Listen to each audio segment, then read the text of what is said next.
Do you want a different chair? There's either going to be a really, really long silence there, or they're going to hear the fart chair. And I won't know until I look back on the recording. And I'm kind of okay with just leaving it the way it is. Okay.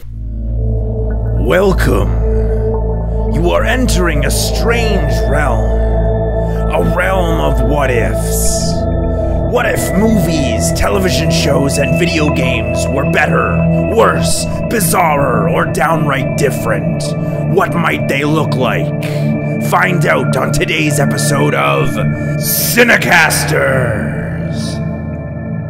Welcome back to the CineCasters. This is the show where we watch movies and TV shows, and then we deconstruct them and reconstruct them into a new format, which basically gives us an excuse to talk about them, but also talk about, the themes and whatnot that might go in a different direction from what the original movie gave. I am Janglez, and today I'm joined in person by Nate. Hi, it's me.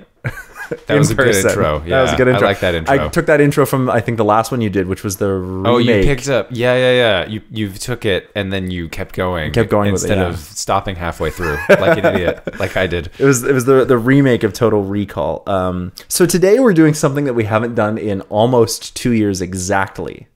No, 2 years exactly. Almost 2 years exactly. Actually, you're right. It's pretty close to 2 years exactly. You're right. Yep. Which is... We are going to be talking, so we're going to be talking about, obviously, as I'm sure you can see on YouTube, it says Robocop. Mm-hmm. So we're on a Paul Verhoeven kick.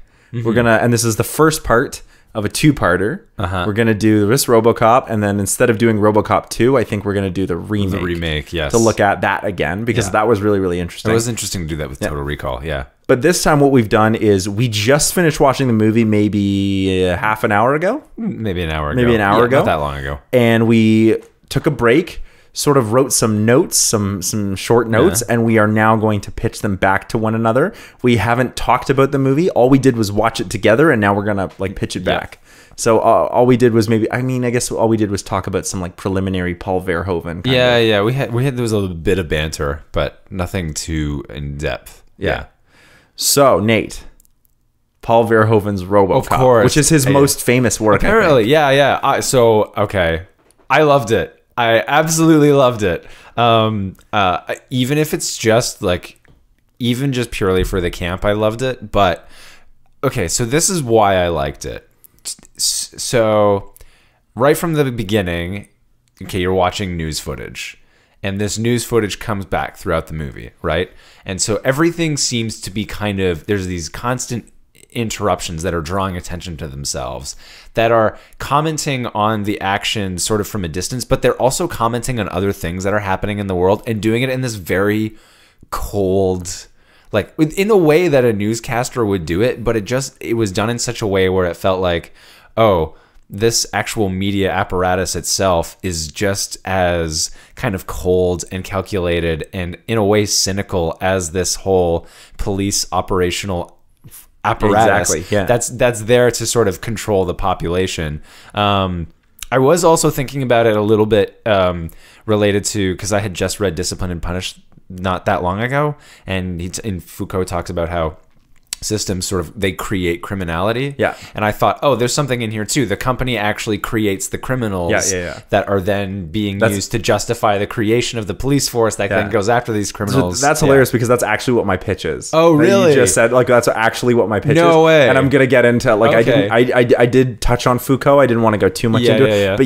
But so you're just beating me to my own pitch. Oh, wow. Okay. But I didn't go there with my pitch though. What I loved about I actually liked the newscasts the most. Yes, I thought you might. The newscasts and the commercials that are in the newscasts. Right, yes. For two reasons. And one of them was one that I pointed out to you right at the beginning, and then you clarified for me. So at the very beginning, we're given this sort of and I think it's really well done in a classic Paul Verhoeven way, is the newscast is this cold, sort of distant way that we're given the news as this media. Mm-hmm. You said the word apparatus, but I might say industrial complex. Right. Yeah. The media as an industrial complex gives us this really cold, calculated view of what's happening, which is good world building. Mm-hmm. It shows us sort of what's going on world building. Then it gets interrupted by this product commercial for a fake heart. Yes. So what I think that this is also world building, because it means that we have, in this world, they have the ability to keep people alive in a way that is... Yeah.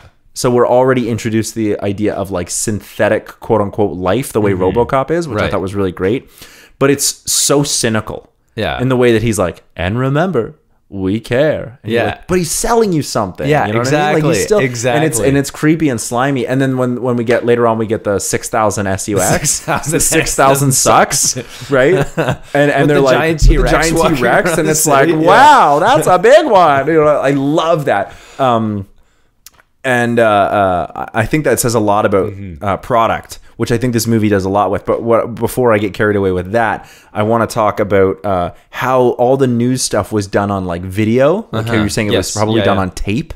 Yeah, it looked like it. Yeah, and it looked like that. And then when we would switch to the film was done on film, like actual... Would have been 35 millimeter, probably, Probably at the time. And I noticed the change in picture, and you were like, no, it's a change in medium. Right. And I actually thought that was really clever, because like in classic Paul Verhoeven fashion, we're subjected to the news and commercials of the movie. Yes, but it's presented to us. Exactly. It's presented to us like it's the form that we would consume that media in. Exactly. Oh, it's so clever. I know. And that's it's because there's parts of it too, because then you're going, and then again it's this like over the top cheesy action movie. Oh yeah. But then you realize, okay, wait a minute, it's sort of, there is this comment of the media that's like sandwiched in all of these things, and I don't know if what I'm watching is actually like the sort of the actual reality of what's going on, or is this, again, it's in this world that's being created. This is this world's idea, or it's a story that exists within this world that is like a propaganda piece within the context of this world. But I'm like, wow, I'm just knocking this pop filter all over the place. Just closer to the mic. Yeah. Because in Starship Troopers, I'm going to go back to Starship Troopers, you have the whole, like, it's propaganda, it's the whatever this fascist regime would push, put out as propaganda. And in this one, it's dealing with sort of like the police presence and sort of controlling the population, and then also like selling, how the act of selling you products is in a way some kind of like oppressive force of conformity, because that's the other thing too about his character. He is essentially a character who, Robocop that is, who is forced to follow very rigid protocols rules, in like a propagandist kind of way, and he cannot challenge them. Yeah. And it's interesting how they get around that at the end. I think that's a really good story detail when he's like, "You're fired." Yeah, and now he can. That's clever because it's within the parameters of like what the story has given us. What I found really, really interesting was the way this movie deals with product and selling products. So as many times as possible, this movie is constantly showing us, like when Robocop first stops his first crime, it's a mom and pop corner store, and all the products are like shown to us, Jack Daniels and all these the beer cans, right? It's all shown to us like products, and the same with the commercials that we're seeing as things are being sold to us. What's interesting is that we're, the audience, subjected to the news, which is then being given commercials. But if you notice, and I think this speaks to like escapism, and might even speak to like why Robocop is so good as an escapist movie, if you want to get like Douglas Sirkian about it. Right, okay, yeah. Because what is everyone in the world watching when they're watching TV? In the Robocop world. In the Robocop universe. They're never watching the news. They're watching that. That's right. They're watching. They're like, I'd pay $1. I'd pay $1 for that. Exactly. Whoa, right? It's sort of like the Lego. Like, where are my pants? Yeah. And it's and they, one dude even quotes it at one time. That's right. So it means like they've ingested this media so much that the world that's going on outside them, this sort of like laser defense thing that goes off in Santa Barbara that had like that killed a bunch of former presidents. Nobody knows about it because they're all busy watching this like weird dude feel up two girls. Yeah, right? and it's like a really creepy show that they're watching and finding and they're laughing and the other thing too I noticed is it's like anytime you see it, if I remember correctly, it's just men that are watching it, and there are women there that are in the present sometimes, background, but they're not really reacting to it. Yeah, and I think this movie actually, like, if we want to go down the feminist line, the way this movie, I think, is actually like treating women, and Paul Verhoeven does this from time to time, but it's never so overt as it is in RoboCop. Right. So in Starship Troopers, he has this weirdly like equalist society. So even though it's become totalitarian and fascist, there's a point in time where like they're in the locker room and they're all naked together, male, female, non-binary, whatever. Yeah. They're all together, and there's no comment made about it. That's just the way it is in this like equalist totalitarian society, which sort of speaks to like, maybe if people told us to stop thinking about gender in that way, we would, you know, I mean, totalitarianism doesn't have to be terrible. It takes away your freedom, but that doesn't always mean that that freedom is good. You know what I mean? We always think about freedom is the best thing ever, but freedom also gives people the freedom to choose wrong. Right. Depending on what your definition of wrong is. Right. In Total Recall, we also saw his fantasy when the lady at the office asks him his fantasy. She says, "Do you want to have a relationship? Are you straight or homosexual?" I feel like Paul Verhoeven draws attention to gender a lot, but I think in this movie he's specifically drawing attention to how men are treating women, and in a very like subtle way, like in a way that I think I might even reread. It's hard to tell with Verhoeven. I might even be reading too much into this. We might be reading too much into Verhoeven. Yeah, it's possible. It's possible. Yeah. But what I noticed in this movie more than any other is it's like very overt, like traditional male sexism towards women. But Verhoeven doesn't do that in any of his other films. And I wonder if because the media they're consuming is very like, that's interesting. This man with these two women. It's this old man who's talking to two younger women. And then what we wind up with is like when Clarence shows up to talk to Dick, he like hits on the that's right. Hits on the secretary. Yeah. We also get when RoboCop first is successful. I can't remember the guy who works for the OCP and the. He just kisses. He just like straight up kisses one of the engineers. Yeah. What's interesting about that is that other than Lewis, who's our main female character, all of the female characters don't react. That's right. Yeah. It's sort of like the secretary is just like, he's expecting you. Yeah. And the engineer doesn't say anything about it. She's just there. And I wonder if that's like on purpose, like if there's this like, and there's the scene too where he rescues the woman who's about to be raped by these two guys, and she's then he just like, I will call the rape call center, and she does it, and there's this moment where she doesn't really know how to react to that. And I wonder like how much of this movie is sort of like Verhoeven once again playing into the idea of the cheesy 80s movie and the masculine like ideal, but I wonder like how sexist or how feminist Paul Verhoeven like was thinking when he made it. But I'm gonna read it that way. I think in this movie, especially because the media is so sexist and it's always men in the foreground, obviously satirical at points. It's men in the foreground laughing about like, especially with that show. Like I'm pretty sure if you were to go back and watch it, you wouldn't see any of the women like responding to it, particularly it to be, in the mom and pop that's corner the one store I'm thinking of, exactly. They're both there and he's watching it and he's laughing and she looks over, she like acknowledges, it seems to me that she's aware he's watching something, but it doesn't appeal to her in the same way it appeals to him. So to me, I actually think like there's this whole other world happening outside of this one Detroit thing, right? Detroit is where this whole thing takes place. There's this one whole world of the world falling apart, and nobody gives a shit because they're busy watching this dude with this you know, ostensibly these floozies, if we want to get, I guess, pejorative about it, but he's like with these floozies, and it's like super funny, even though it's not funny. And I think this is because this movie is about selling products, and it's about the way that we view media and the way that we like find our escapism. And then how it kind of like reflects back into reality too, because you have RoboCop who then he's like trying to do this move with the gun, which is something that he learned on TV because his kid wanted him to do it, and his kids want him to emulate what he sees on TV. So he tries to do that, and then he becomes like this mechanical being that just has to follow directives. I wonder how much of like TJ Laser is actually just RoboCop. Like, exactly. You know what I mean? Like how much of that? Because what I also think is interesting is we see Robocop starts to remember his family and his like past and like who killed him and whatnot, I wonder how much of his memory of TJ Laser actually affects the way he is Robocop.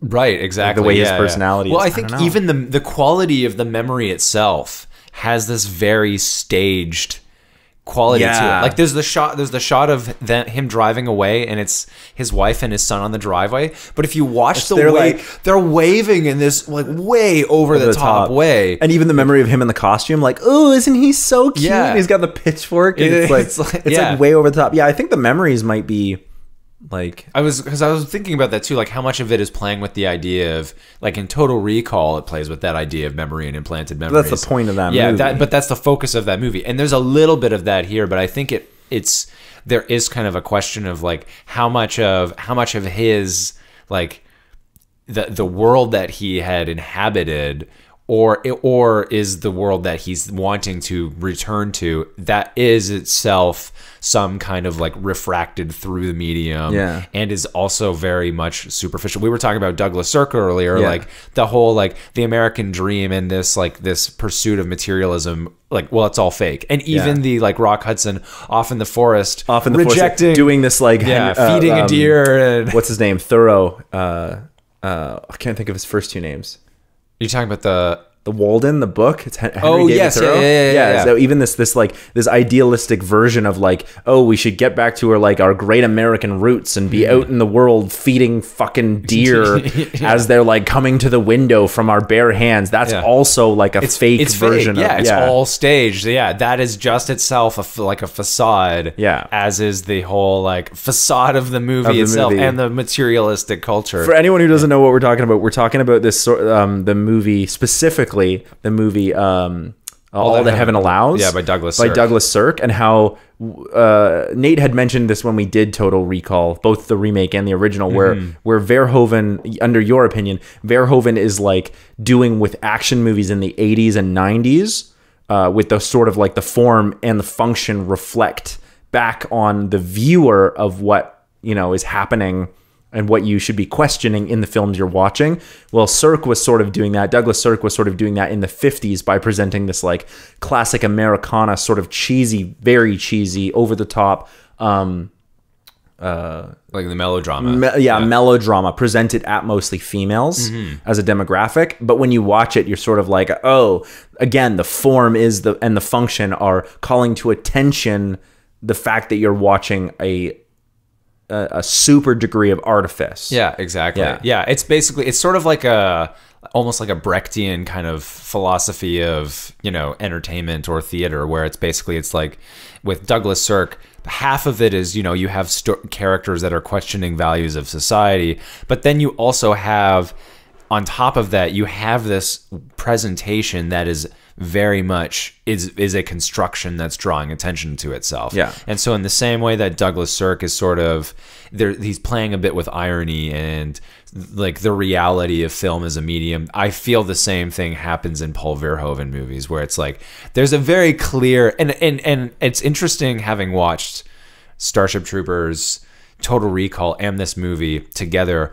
there is a very clear, like there is a pattern that is emerging in all these movies, especially like with the references to the media. Like I was thinking, I love the way he does media. The T-Rex thing made me think a lot of the cockroach scene. Yeah, in Starship Troopers. Like it's obvious, like it's funny. It's on its own. It's just very funny. But there's clearly something when you look at all of these together. You go, okay, wait. There's some other thing that's going on here with the sort of the the media industrial complex, if we want to call it that. That's being sort of looked at in more more detail, I think. I think the way Paul Verhoeven handles and presents the media to his characters and then to the viewer beyond the screen, beyond the camera, like you and I as the audience, I think that's got to be his biggest skill. Yeah, it's so interesting when we start looking at like how he thinks about commercials and advertising in terms of viewership.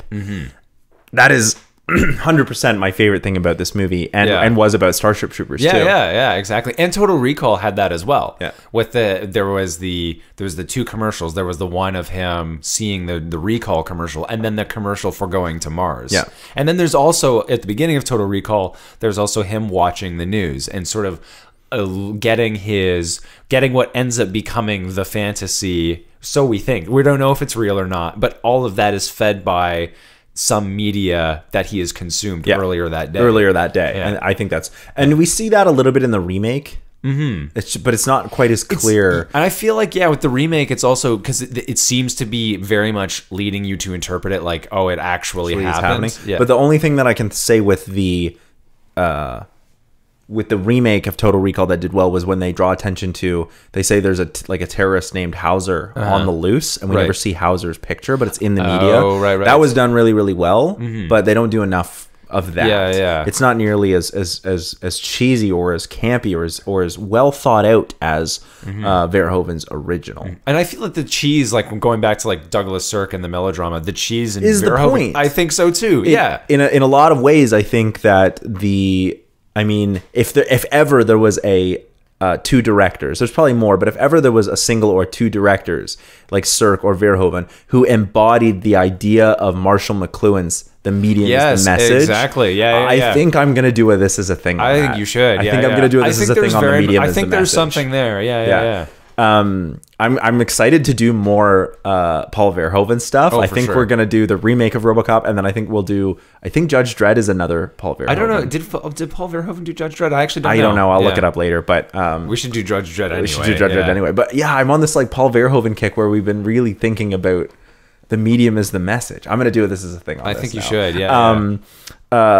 I also want to talk about what I thought was an interesting parallel that I don't think was done enough with in this movie. And maybe that's just because this is my brain working on overtime. But the idea of products being sold and then drug as a product, like drugs as a product. Oh, okay. And I think there was a parallel that could have been played with there because there's a lot of drugs in this movie. That's true. Yeah. But we don't really think about like drugs as a product being sold in this movie. They're more a product that's being consumed. Yeah. We see them doing cocaine, and then we see them making cocaine. That's right. Yeah. So, but it's not really the point. And I thought that might have been a neat parallel.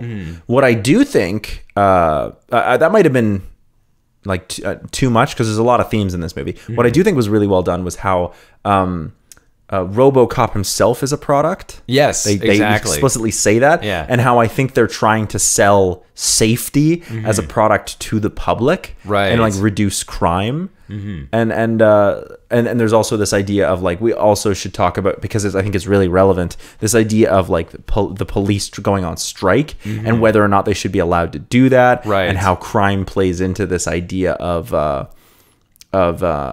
product in itself. Like I think crime is something you can use as propaganda. Oh, if we can reduce crime. I think we talk about crime in that way from a media standpoint and a politician like standpoint. Selling the idea of but what the fuck is crime? Yeah. Right? Well, it's people who do things that are against the law. That is not a new or not a broad sweeping thing. You can't just talk about crime like that, and yet we do it all the time. Right? We're going to reduce crime in the city by 40 days. Is that what he says? 40, 90 days? Yeah, 40 days. Really ridiculous. And it's like, that is something that like politicians talk about. But Robocop is a product that they sell to reduce crime. And what I think is more interesting about that Robocop being a product is that he's recycled. Right. Yeah. And he loses his identity in the process, which I think is really interesting. Yeah. I'm even thinking of like, well, I mean, the project, like their ultimate, they say right up front, their ultimate project for why they've done this is basically so they can just create a more expensive, like different gentrification. Yeah. So now you basically have this police force that's essentially in bed with this massive corporation. And it's very clear, like, okay, the massive corporation is, the one that's pulling the strings. But their ultimate game is gentrification. And so the police, the product that's being manufactured, its ultimate goal, it's being used as a force for gentrification for the benefit of these wealthy people. And what's even interesting about that is if that's the case, if their ultimate goal is gentrification, then the public that they are trying to keep safe from the crime, right, is actually not the public that will benefit from the gentrification, because they'll be priced out. So you're trying to be like, this is a great thing that we can do for people, get them on board with the Robocop program in terms of public opinion, so you can remove them from where they live. Yeah. So Robocop is a tool of like corporate and like political, I don't want to say totalitarianism, but like, I guess capitalistic greed. Yeah. And the other thing too, that's like going back, when Robocop's first, the movie has a very kind of bizarre structure where it basically, you have Murphy, out doing his cop, the day in the life of a cop. Okay, the big event. Now he's changed. Now he's RoboCop, and then it cuts to a sequence of him basically just like going out and saving the day. And all of the crimes are in their own way kind of bizarre. Like, okay, we talked about the one with the mom and pop shop. We talked about the one where he rescues this woman by shooting this dude in the genitals. I want to talk about that one because I think that one is really, really. The way it's presented is, I said this while we were watching it, it's really funny because it's like, man, these are like some really coked up 80s villains. Like they remind me They're very much so, yeah. They remind me of Terry Silver, okay, who's the villain from the third Karate Kid movie. Oh, okay. And he's like so coked up. They make a reference to that in Cobra Kai. Oh, okay, yeah. In Cobra Kai, they make a reference to it where he was like, yeah, man, I was doing a lot of coke. And I was like, there it is. It's funny. Yeah. It's funny because he definitely was like it's so funny. I believe it, yeah. So we get this like very coked up, and they're like, "Oh yeah, I'm gonna cut your hair off," and it's such an innocuous crime. Yeah. Like, of course you'd be terrified if a dude came up to you and cut your hair with a knife, right? And you're like, but the way it's presented is sort of like, and then he's like, I wonder if the hair down there is the same, and they immediately get really rapey. Yeah. And I was like, whoa, this took a super dark turn, sharp. Yeah. But it's also like still weirdly. I don't want to say funny because I don't think we should look at sexual assault in that frame. But I do think the way it's presented is supposed to be like they're still there's coked an obscenity up to it it's really hard to like pinpoint. It's gone from being like absurdly over the top campy. And in the same moment, we haven't lost any of that absurdness or over the topness, and it's become incredibly dark. Yeah. And I think a lot of this movie is like that. It's sort of absurd and over the top, but at the same time, it's incredibly obscene and offensive. I'm thinking the other point that this happens is when RoboCop shows up at the very end to like arrest Richard Johnson. And he's like got the gun, and he's like, I can't shoot him. And then the corporation is like, you're fired. And he shoots him, and he gets like launched out of the window. And the one CEO, or not CEO, the one businessman stands up like, ooh, violence. And then when he falls out the window, and he's like thumbs up. He gives this thumbs up, and it's just like, whoa, the violence in this movie, the way people react to it in the universe is really different. It's really like they've become immune to it. Yeah, exactly. And I wonder if that's a comment on like how we're watching the movie, because it's classic Verhoeven, absurdly brutal to the point like when the guy gets hit by the car, he turns into a mutant and gets hit by the car, and then when he gets hit by the car, his corpse like explodes. And I was like, whoa, that was gratuitous. But I think that's the point. Like, I think that's always the point of Verhoeven's films, is that the violence is inherently over the top because it's drawing attention to the fact that we're immune to it. Yeah, exactly. We've become and desensitized the characters to it. don't really react to it. Yeah. And if they do, it's always in this weirdly positive way, like, thumbs up. He shot that guy and launched him off a fucking building. Yeah. Because the other moment that I was thinking of right after RoboCop comes into action for the first time is when he goes, there's like a hostage situation at the city hall, and it's this former, I guess it's a former mayor who doesn't want to, or councilman, and so he has these demands, but then what happens is he's like, and I want a car that's really expensive and really inefficient on gas. On gas mileage. That is leather reclining seats. Because one of the things that occurred to me is that all the criminals, like when you see criminality, it's basically like what they want is something that's also just material. Like he's basically like, his demands are, I want my old job back. I don't want, you know, I want to be able to come to work on Monday. I want this nice car that's really bad on gas mileage. And then later when the police go on strike, it's just them breaking into stores and stealing things, and they steal cars and then they blow them up. So it's basically like, even in this world of like, you have kind of the status quo is, okay, we're going to sell things to you. Even the criminals that are essentially breaking the status quo and are challenging it are also just like going after this guy, because I think the criminals that we see are just like regular people who then steal stuff, and they're also like a bit coked up in that 80s way. But that guy in particular, because he's a city councilman who's gone like off the rails, he's still talking in terms of products. Yeah, exactly. He's still talking in terms of like, what do I want that's materialistic? Exactly like you said. So while you were saying that, something just hit me so hard. Okay. And it was because the criminals were like buying cars and using like the military grade weapons to blow them up. The what's his name? Dick Johnson says, you know, we practically are the military, right? And I just realized that if you pay attention to that and realize they are the military, then all those news stories we get of like militaristic things happening around the world might actually be because if OCP is the military, then they're actually like selling their own military weapons in order to continue military operations happening around the world, so that they can continue to sell their own product. It's all about products. Exactly. Well, and so like the whole mechanics of war becomes like a system of commerce. Yeah, in this really 100%. Yeah, and what's interesting, because there was one news story that they show that I thought it was pretty interesting, was it's basically it's like the Americans help the Mexican government fight some like insurgent group, but and it was unclear as to what's going on. But it's basically there's like episodes of American intervention in other countries, military intervention in other countries. It's clearly like, I don't know if that was the point of the commercial, but it's clearly like a comment on how America has been like, we're the heroes helping the whatevers against the insurgents, right? Yeah, exactly. So I'm thinking of the way that America like kept changing its mind about Pol Pot. How they would be like, we're going to help Pol Pot become into power, and then they realized he was doing genocide, and they were like, we never helped Pol Pot be in power. And you're like, we have newscasts of you doing this kind of stuff. Right? Exactly. Yeah. Well, that that's also okay. I don't need to go down. Well, you could go a lot on Cambodia. I know you could. So, but essentially, like that's I think that's part of the movie too. And then you have this character who's like the hero of the movie.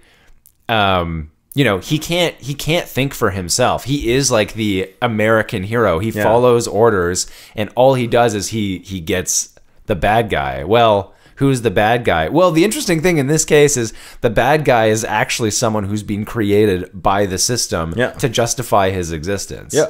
So it's a system that basically decides almost arbitrarily who the bad guys are and who the good guys are.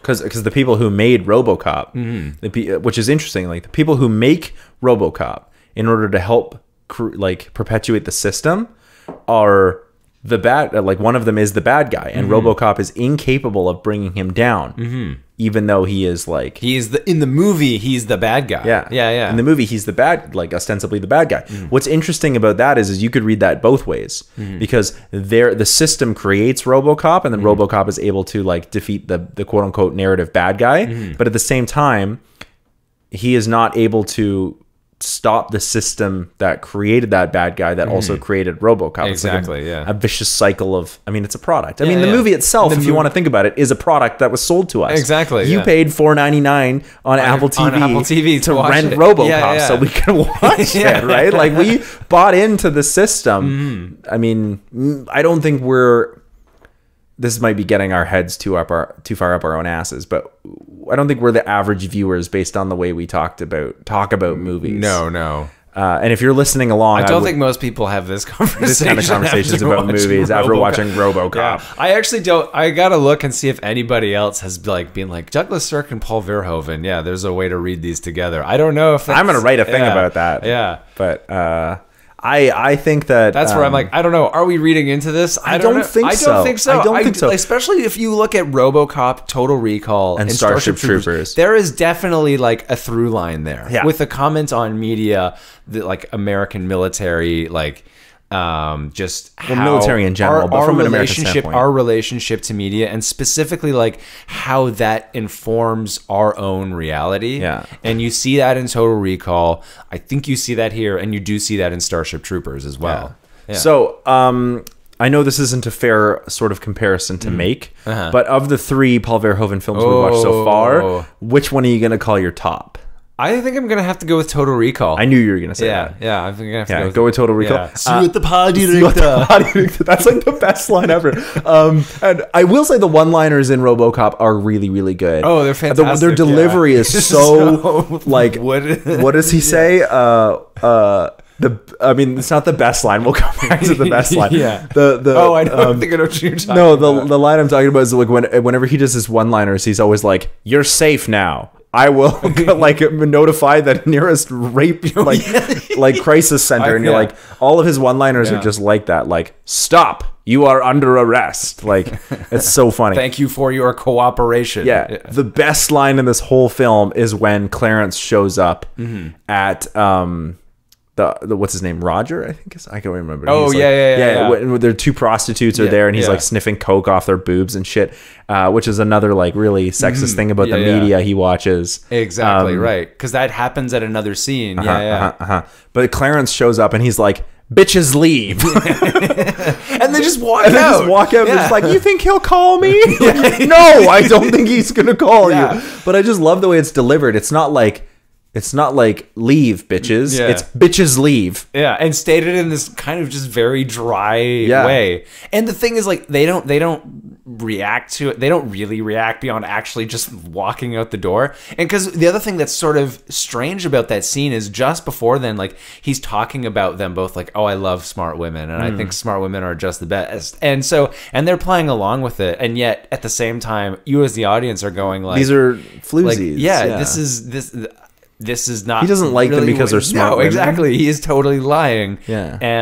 And so I think, going back to like that whole that the media, like the show that they're watching, I do think that's another case where you see this, like there's a way in which these characters in the media that the characters in the film are consuming, the way those characters interact with women is also the way in which the characters in that universe interact with women. Which then begs the question: if we're watching RoboCop, is that how we're treating violence in the real world? Because the media we consume affects how we think about our interactions, right? So does that mean that we're treating women that way? I don't think so. But I mean, at least I hope I'm not.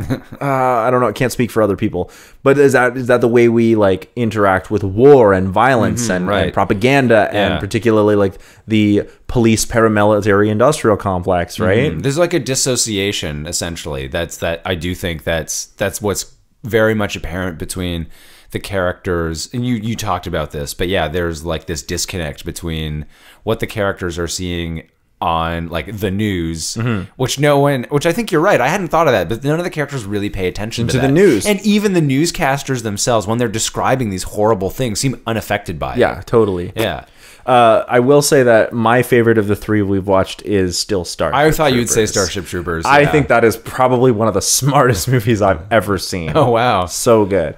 I do wonder if maybe there is like a I liked Total Recall. I thought it was actually a smarter movie than Starship Troopers because I think the idea of the memories in Starship Troopers is like really quite clever in like an Inception kind of way and a Matrix kind of way. Yeah. But something about the presentation of Starship Troopers, I think, was stronger for me. It really resonated with me.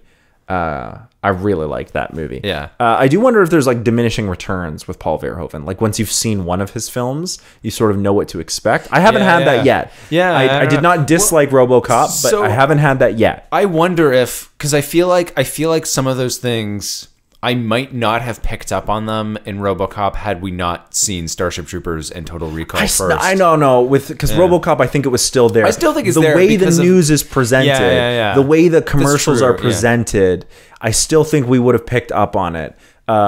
Same with Total Recall. I think Total Recall is actually the most subtle of the 3 we've watched, with Starship Troopers being the least subtle. And Starship Troopers is very like explicitly like this is propaganda. This is propaganda. The whole film. Yeah. And I think Total Recall works because the bait is left, and you are set to either fall into its trap or be aware of it and still fall into its trap. Yeah, exactly. Because by watching the movie, you fall into the trap. Yeah, yeah. And I asked you last time when we did the Total Recall remake, like, do you think the original was versus the remake? Do you think it was or it wasn't? And you were like, well, I don't think that's the point. Yeah.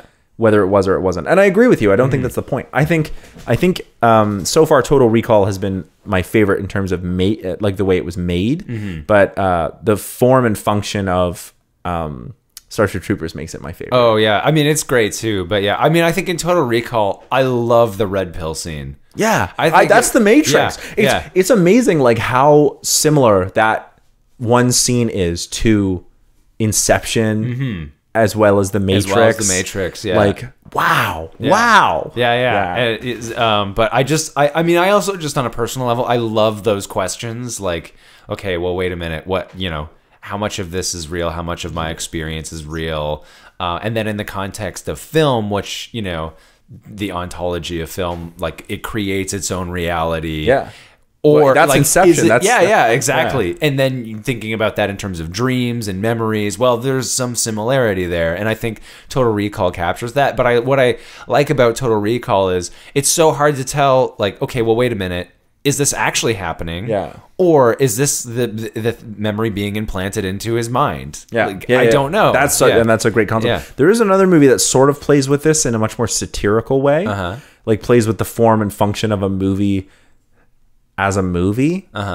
It's just, if you think about it in the same lens, it becomes like, oh, this is actually really smart, but in the movie it's not presented that way. Okay. And that's Spaceballs. Oh, okay. When they watch the movie that they're making currently, do you know what I mean? Like he's like, how can we rent Spaceballs the movie? We're not done making it yet, right? They're drawing attention to the active, and Mel Brooks does this a lot. He constantly has actors interact with cameras. That's true. He draws. Men in Tights does the same thing too. And in High Anxiety, he actually has a window do a slow zoom in on a classic Hitchcock dinner scene from the outside in, as though you're watching it like Rear Window. Oh, interesting. Right, and as it gets closer and closer, all of a sudden the camera hits the glass of the door, and everyone looks right at camera. It draws attention to the artifice of filmmaking in a much more satirical way. But you were talking about that, and I was like, yo, you know what movie does that? Spaceballs. When they're like, what's happening now? When will then be now? Sued. And they're literally watching the film infinite number of times as it's being made. That's clever. I think we should get into some pitches. I think we should. So just so everyone knows, we're doing these like off jot like note forms. Scratch notes, so neither of us like usually. Mine's gonna be pretty quick actually. Me too. We usually like sit down and like write out actual pitches. But this time we were like, let's just watch it and then come up with some quick conceptions of what we want our movie to look like. Yeah, why don't you go first? Yeah, sure. I don't mind going first. So I'll give a bit of a preamble because I think the film as it is, as a kind of almost maybe an intellectual exercise in like, okay, well, wait a minute. Okay, we have these different layers of reality. We have this media that's being consumed within the reality of the characters. Well, then step outside of that. I am watching this movie. So what's my relationship to the media that I'm consuming? My pitch is essentially, I went more with the idea of someone who like memory as a means of control, because I think that is definitely in RoboCop, the movie that we have. We didn't talk about it so much because I do think it's there. I touched on that a little bit too. Okay, I do think it's there, but I think it's more present in Total Recall. It's very much, and I think we talked about it more in Total Recall. Yeah. So in this, I thought, wouldn't it be interesting, or how would the movie change if you started with the POV of like the static and then the like them doing the experiments on RoboCop when he first wakes up. That's exactly how I started mine. Because I thought, because that's interesting, because now you as an audience are going, okay, I don't know what's going on. They're talking to me like they know me, but I don't know what's going on. And so it sort of would put you in the position of this RoboCop character who has no memory of what happened before. So basically, it would start with that, the POV, all of the experiments, the drunk New Year's party, where she like kisses the camera and then like collapses on the floor. I wrote a line that says he is a Robocop. I don't know what I was supposed to. That was supposed to remind me of anything. I am Robocop. Yeah, we'll go with that. Good, great. So Profound. okay, so he basically it's essentially would follow some sort of similar thing where he goes and he starts doing RoboCop things, fighting crime, and there's this other police officer who suspects that he might be her partner who was shot and has now been sort of resurrected in this robot body, but she can't know for sure.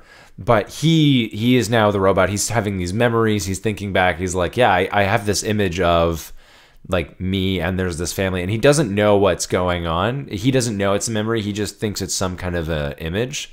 And so, but they tell him it's like, oh, maybe you're dreaming. And even the people who built him don't know that he's having a memory. Basically, Lewis eventually discovers that he was designed by like... Murphy, you mean? No, Lewis. So in my version, Lewis is a little more involved. Okay, yeah. So they actually he's like, he goes and does the RoboCop things, but they actually form some kind of a friendship. Yeah. And she's like, okay, wait, I think you're actually my old partner. She does some investigating and finds out what's actually that the program that he's a part of is this wider plan to basically gentrify Detroit. And she's not sure how she feels about this. And anyway, they're out on duty one day and she gets killed. And she's taken into this, she's then made into a robot. Yeah. And while this is going on, Murphy is on his own, but she's left some clues behind for him. And so he's able to use these clues and piece together the fact that, oh, he was like her. He was actually once a human being, and what he's imagining are actual memories that he has. So he starts trying to figure out who he is and what happened, and he discovers this whole plan about they're gonna we're just basically clearing out people so that they can build a better Detroit. And what he discovers is that he actually, when he was Murphy and a human being, he knew this before. And he'd started raising a stink about it, and the reason he was killed was because the company set it up. They wanted to get him killed so that they could turn him into a robot, because that was the only way he would comply, was by actually essentially killing him and turning into a machine that would follow orders blindly.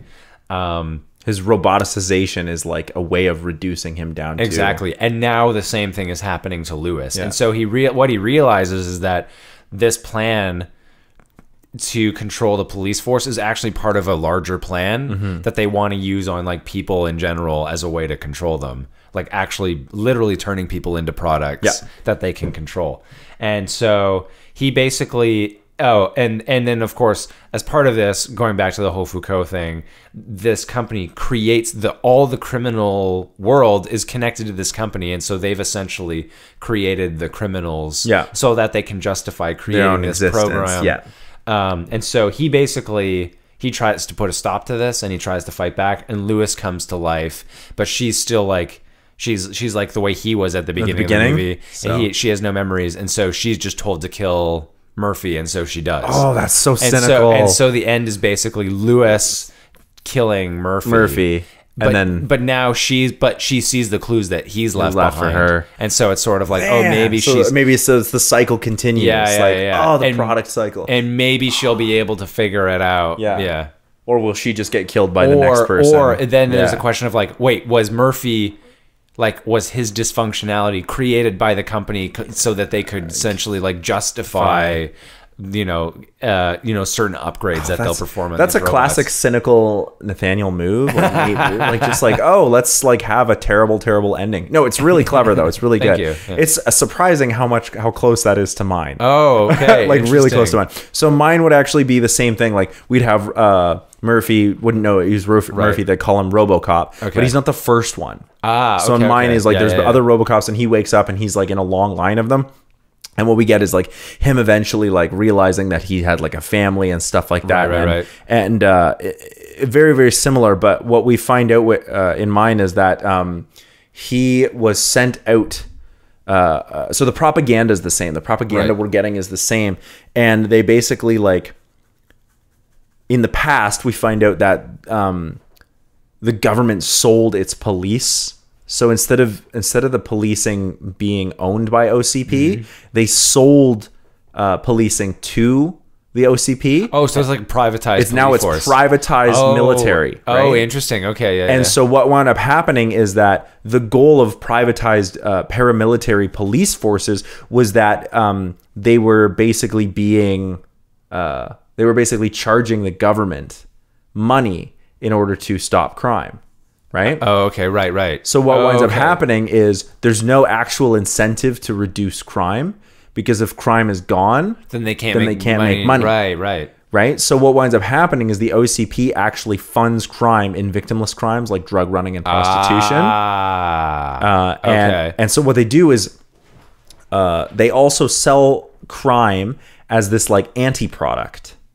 Right. So we, the audience, are seeing like, is, you know, the same kind of thing we saw in Starship Troopers, where it's like everyone's doing their part and they're squishing cockroaches. And it's like, are you afraid of the crime? Like, you know what I mean? Like that kind of super over the top is being sold to us, the audience, and the viewers. And so what wound up happening is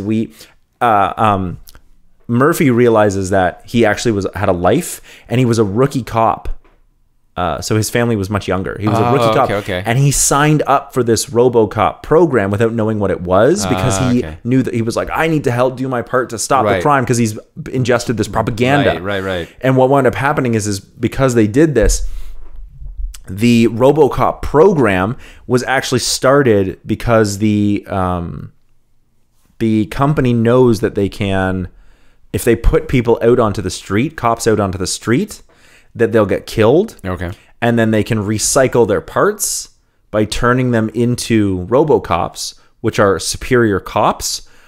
And every time they do that, they're charging the city. Okay. So the privatization of the police is literally like they're funding crime, which then kills the officers, which then they can turn into Robocops, which then they can sell back to the city. Right. Okay. Wow. Right? Yeah. And so basically, Robocop finds this all out, and he's slowly regaining his memories, figures out what person he was, and he unravels this mystery that's caused by the privatization of the police force, and realizes that like OCP is the ones responsible for the crime. And what we wind up, I think it would be interesting if I took a cynical approach where Robocop is like, his directives mean he has to solve crime. Like, and I mean, like, I want crime to be like the crime, this sweeping statement. I need to solve crime. Right. I'm going to fix crime. Right. I'm tough on crime. Like, what the fuck does that even mean? Right. So in mine, it's like his one directive is like, stop crime from being committed. But his other directive is he cannot interfere with OCP. And those two things are now at odds with each other, and he just shuts down. Because he can't, like, he has to solve crime, but he also can't interfere with OCP. And because he finds out that crime is in fact just OCP. He cannot. And they're just charging the city more and more money. And then I think at the end it would be like he shuts down and they just reboot him and throw him back out. Yeah. Cool. My ending, a cynical ending. I wasn't sure where I was going to end mine, but I was like, well, if we're going to be cynical about it, I wanted to talk a little bit more about like what the effects of privatization and privatizing a police force would be. Because I think we see a lot of these problems in the privatization of the penal system in the US. Where it's no longer about rehabilitation. It's about how many criminals we can hold, because the more criminals we hold, the more we can charge. And cheap labor. So when you privatize something, there's a name for it, but I can't remember what it's called. But it's like, if you pay a worker to make as many nails as possible, then they're going to make teeny tiny little nails and get paid for each nail they do. If they get paid for the size of the nails they make, then they're going to make one big nail. Right? So the goal of what system you create changes how you work the system in order to get paid. If the goal is to stop crime, or I guess if the goal is to protect the public from crime and charge the government for that, then the incentive to stop crime becomes irrelevant. Yeah, exactly. Right? Yeah. Your goal is to have crime and protect people from it. Yeah, exactly. I could have almost taken my pitch in like a purge kind of way. Yeah, well, that was actually when we were watching the movie. That's one thing that occurred to me. I was like, oh, this is like the Purge now. Yeah. For a lot of flack that movie gets, I think The Purge is actually like wickedly smart. I should in a check it weird out. way. Yeah. I would not watch it. I do not do horror movies. And people be like, it's not horror. I know it's a social commentary and a clever one at that, but Yeah. the whole series of The Purge is actually like quite clever in how it talks about like the politics of privatization of like security, Right. and the haves and the have-nots, Right. and then about like how if you want to get away with crime, and a lot of it is racist. The movie is actually really good about being like, some of the movies are really good about being like, well, we can get rid of black people explicitly because they can't afford it. They can't afford to be safe. So that's right? what happens in the... Or just poor okay. people, not necessarily Right. black people, but poor people. Right. And like, yeah, it's a really interesting. I think there's like 5 movies now. It's like Purge 1, 2, 3, 4. And then There's like a number of them. And, Yeah. Because I don't know too much about it. But it seemed conceptually very interesting. Yeah. And then like, well, what does that do to us? Like, so now you have... Yeah, you have no law enforcement. You know, how would that work? Yeah, it'd be interesting to see someone's idea of and that. I think the privatization of the police force would actually result in something very similar, depending on what the incentives were. Yeah. If the incentives were to like stop crime, like reduce all crime, then what you could do is like for however many crimes are committed, then the police lose funding. Okay. Right? But Right. it also depends on how it's structured. Yeah. I also have a lot of problems with how current police forces are set up, and we could get into a whole like defund. Well, that's the whole kind of thing too, right? right? It's not just like a privatized police force. It's the I don't know. It is. I do think it is some kind of like is sort of Stanford prison experiment realized. You mean in Robocop? Yeah. Well, I mean in real life, just like police. That's just the nature of of just giving someone power. Absolutely, like is that's going what to cause happens. them to fuck around. Yeah. There's a remake of this movie that we're going to watch, and I wonder if when we watch it, because now I'm thinking like if I was going to remake that movie, I would want to do a lot of the same things, but I would want to talk about how police forces work based under like what we've seen socially in the last little while in terms of like defunding the police. Now, certainly, I think an allocation of resources is important in terms of when we say defund the police. I think that's true. But I also wonder like how we encourage police to function as part of society, how we choose who gets to be a police officer. Yeah. I think there's a Robocop remake that could actually be like really poignant on that topic. Oh, yes. I do not think that's what the remake is going to be about. No, I'm not expecting that. I'm very excited to watch the remake. I think that's the one we're going to do next. Yes, I think we should. Yeah. Any last minute thoughts about Paul Verhoeven's Robocop? No, I don't think so. Yeah. We dissected a lot there. Yeah, I know. Now our pitches were a little bit like less filled out than they normally I would have be. a feeling it'd be more fun to like. I was looking forward to talking about that one. Yeah. I feel like when we do the remake, we'll spend more time doing our pitches like in a more Probably, traditional yeah. sense, because we probably won't watch that one together. Although we might could. Yeah. Yeah. Where can people find you? My website, www.nathanieldraper.com. Or you can check out my Letterboxd at Draper Nate. You can listen to my band Robot Philosopher anywhere you listen to dope music, including right here on YouTube. You can also check out our other channel, the CineMasters, for scripted content. And this is where I do This Is a Thing, yeah. right? Which I'm apparently going to do on Paul Verhoeven. I think you should, yeah. And Marshall McLuhan. You can also stick around here for lots more episodes just like this one, as well as the CineCasters Classic, where I'm uploading episodes that used to be on the old channel, but are slowly making their way over. And thank you so much for hanging out with us. Paul Verhoeven, it's so fun to talk about. I know, it's so much fun to watch his movies. But yeah, thanks for listening. Peace out. I'm convinced that this show is really just to give you ideas for This Is a Thing. Sometimes it is. Yeah, it sometimes but works I out that generally way. don't talk about the same things on both channels. Okay. Like as a rule? Pardon? Or it just happens that way? It just happens that way. The Okay. ideas that I have for This Is a Thing tend to be like more deep dives into philosophy. Right, yeah, because you're taking like concepts and sort Yeah. of matching them with like Marxism and Thomas the Tank Engine. Yeah, Marxism and Thomas the Tank. And I got more on that topic coming up. But what I generally don't do that just because usually what we're talking about here is like the idea of remaking themes. Sometimes we talk philosophy, but usually we talk about like themes of philosophy as opposed to me being like, this is a thing that I think is really neat and how it illustrates this philosophical or deconstructionist or filmmaking criticism idea. All that is to say, thanks for hanging out with us. Yeah. Peace out.